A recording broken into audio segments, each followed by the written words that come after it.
Hey guys, welcome back. I hope you're having an amazing day. Let's get right into the stories. The first story is titled, Steal My Cherished Toy Airplane and Get Away with It Because of Gendered BS?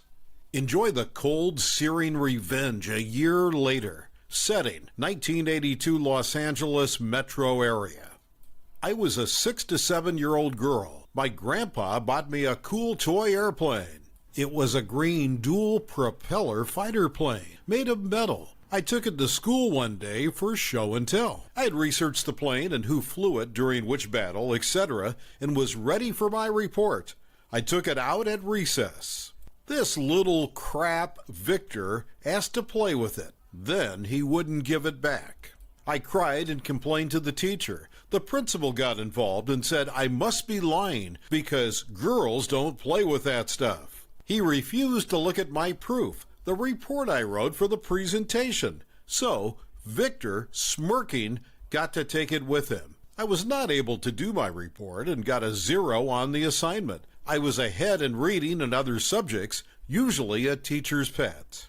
I was not used to getting poor grades or being called a liar, so the incident was devastating for that reason more than the loss of the plane. My mom came to pick me up from school, and I told her what happened.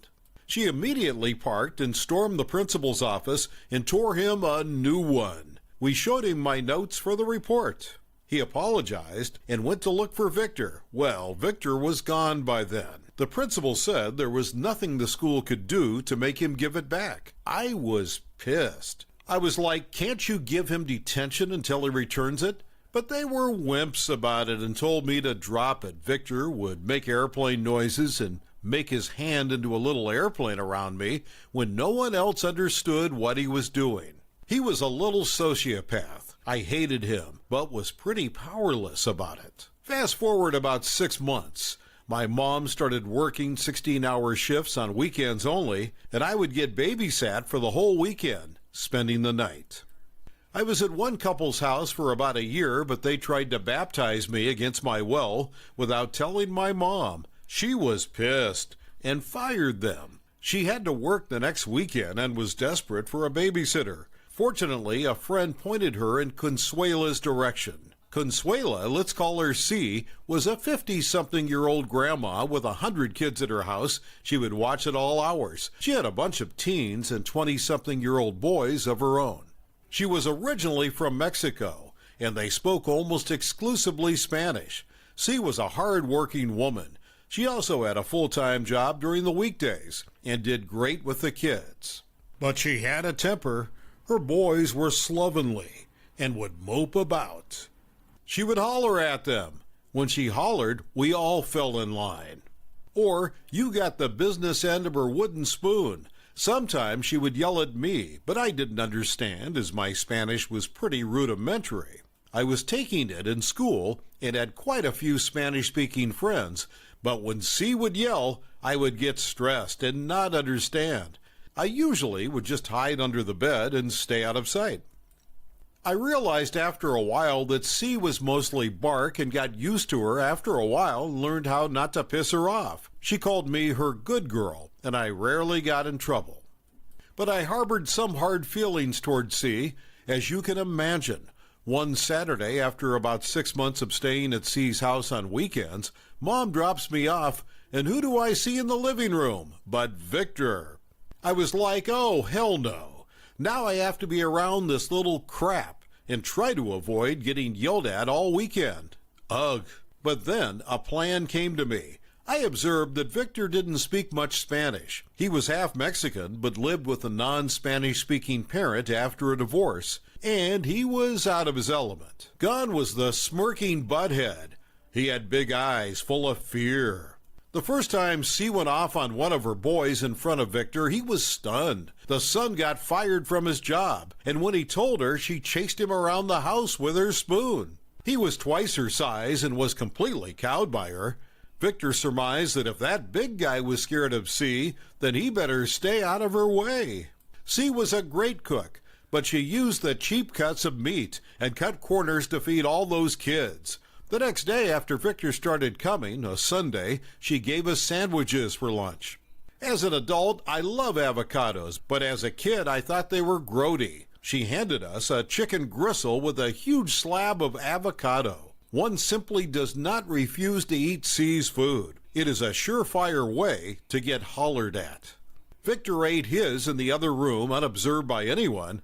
I took a few bites in front of C to show her I was eating it. I looked for a way to dispose of it, like give it to the dog or something like I usually did when I didn't like what I was given, but the dog was out with one of C's sons. Then the plan all came together. C's son, who was at home watching TV, got up to go to the bathroom or something. I lightning fast hucked the sandwich under the son's easy chair where it would not be seen. Then I go about my day and go back home that night. I see Victor at school all week, and he went back to his smirking BS about the airplane business from before. That Saturday, we were back at C's house all weekend, and he's the meek little angel like last weekend. C goes into the TV room and says, "What's that smell?" in Spanish. I froze up. I was scared, but this was it. This was my moment. I was all innocent. P.U. What is that? She made her son get up from the easy chair and lift it to find a nasty, moldy sandwich. It was hot outside and C didn't have air conditioning, so that sandwich was a fetid, molded mess. C whirls around with a cracked glare and looks around at us kids. Everyone scatters but me. I said innocently, "Tia, I saw Victor in that room with his sandwich last week. Maybe he dropped it on accident," with sweet, good girl eyes. She laser focuses on Victor, who runs for his life. "Victor, get back here!" He climbs a tree, and she can't get to him. He spent some time in the tree and wouldn't come down. She went inside to call his parent to come get him.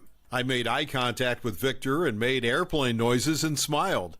In that moment, he knew I had orchestrated the whole thing. I never saw him at C's house again. I would see him at school, and he never messed with me again. Epilogue, Inception Revenge. When C came back into the backyard to tell Victor his parent was coming, a dead mouse got flipped into her shoe, flip-flops. She was mortally afraid of rodents. I watched fascinated, likely smiling evilly, waiting for her to notice. She noticed my gaze, looked down, and saw the mouse in her shoe. She screamed and hollered. Later that day, I caught her looking at me, scrutinizing me. I think she understood the depths of my planful evil in that moment. The next story is titled, HOA Karen Calls 911 on Us for Using Public Pool. I get her arrested for tax evasion. People are different all over the world. In every single place, even the smallest village has that annoying neighbor. In my neighborhood, we have a Karen, who is one of the worst neighbors you could have asked for. She is the richest in the neighborhood because she won half of it from the lottery, and the other half comes from her late husband. She always makes sure to remind us how rich and amazing she is. She does all kinds of things to annoy and upset everyone on a daily basis. There is an indeterminate number of times that she called the police on the neighbors, never with a good reason. The neighbors told us multiple stories. One time she called the police on an old woman that lives next door to her because she was annoyed that the old woman's children were visiting too often. She also told everyone in the neighborhood that she is allergic to pollen and that no one should plant flowers. I was absolutely stunned because I'm also allergic to pollen, and I can't even imagine saying that to my neighbors. She accused all the neighbors of different crimes. She accused a man of being a drug dealer, claiming that she had bought drugs from him and that she was forced. The police came and searched the man's house, but they didn't find anything. She called the police on another neighbor when he bought a new car, claiming that the neighbor stole that car from her. She even accused a neighbor of sexual assault, but every single one of these accusations were false. But wait, her stupidity doesn't stop there. She was caught multiple times sneaking into people's yards, looking at them through their windows, and taking photos of them. She was also caught taking pictures of people at the public pool, almost daily. When anyone confronted her, she always said, "I'm in public. I can photograph whatever I want." She always assumed that she could do anything she wanted just because she was rich, and she kinda did because no one wanted to argue with such a stupid person. She always managed to get out of every situation just because she was a white, rich woman. Everyone in the neighborhood had at least one altercation with her because she targeted everyone. She wanted to prove that she can do whatever she wanted. The story dynamic changed when my family and I moved into the neighborhood. We are a middle-class family like most of the people in the neighborhood, but in the eyes of the rich woman, we look like the poorest people ever. She hated poor people in general, but mostly the ones that were living in the same neighborhood as hers. Our family consists of my mother, my father, and my brother and me. I was 16 years old at the time of the story, and my brother was 10 years old. One day she came to our house and knocked on the door aggressively. My mother opened the door. "Hello, can I help you?" my mother asked. "Yes, you could help me by moving somewhere else." "You know, I hate poor people, and you all seem very annoying," she replied. "I'm sorry, but I can't help you with that," my mom replied while closing the door. She went home angry, and you could see in her eyes that she was thinking of how she could make our lives a living hell too. One day, my brother and I were going to the pool. She was sitting on her porch, apparently selling lemonade. I decided to be the grown person and buy from her. We entered her yard and looked around. "2 cups?" she asked. "Yes, thank you," I replied. "It's cool. What are you doing here?" I added. "The lemonade stands," she asked. "Yes, it's awesome. Do you do it every year?" I asked. "Yes, every summer with lemonade and all year with other drinks," she replied, preparing our lemonade. "Oh, a small business. I love it." "Are the taxes big for something like this?" I asked. "I don't pay taxes for it. It's just a stand of drinks," she replied. "You asked too many questions, boy," she added. I didn't reply as I felt that this information was good, and I could use it any time needed. We paid for the lemonade and went to the pool. We noticed that she walked behind us until we arrived at the pool. She then took a seat somewhere close to us. She took her camera out and started taking pictures of my brother as he was swimming in the pool. Every time she saw that I was looking towards her, she pretended to do something else. I didn't know the purpose of what she was doing was, but I had to stop her. "What are you doing, you creep?" I shouted. "Photos at the pool. Am I not allowed to?" she asked. "You were taking pictures of my brother," I replied, screaming. "Give me the camera," I added. "No, get away from me," she shouted. I grabbed the camera from her hand and started looking through the photos. I was right. She was taking photos of my brother. I never wanted to be a bully because I knew how bullying felt, but I had to do it. I showed everyone the photos, and we all laughed.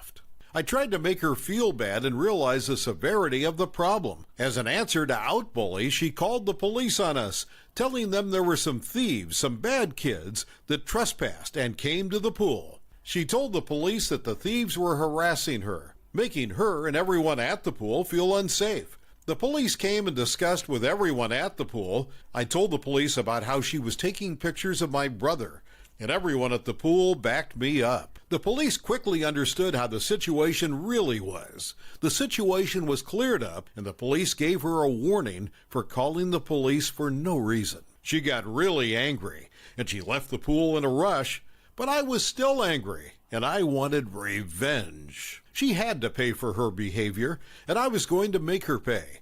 I went to the police and told them about her little business. The police took statements from the other neighbors who confirmed that she was selling drinks all year long. Apparently, she was doing it for almost 2 years now and never paid her taxes. The police took her stand and all her other utensils and arrested her for tax evasion. Everything made me and the other neighbors happy. The last story is titled Divorce Revenge, Husband's Story. With his first wife, he bought a house 5 years before they ever met. When they married, she started cheating on him shortly after. He didn't know. Dude, she was cheating on him with his best friend. Her and the boyfriend came up with an idea to get husband to put her name on the title and refinance the house. This was back during the last housing boom. She ended up spending the money on her and her boyfriend. During this time is when he found out they were together. He kicked her out and started divorce proceedings. She had legal connections, so basically took him to the cleaners. In the decree, stated he had to refinance and get her name off the house. By that time, the housing market had crashed bad, and he was not able to refinance, even after trying several times. As years go by, and he had moved out of state, but kept the house as a rental since he couldn't do much with it. Her and same boyfriend got married and wanted to buy a house, so she wants her name off the old house. She takes ex-hubby to court for in contempt of divorce decree, since he wasn't able to get her name off the house.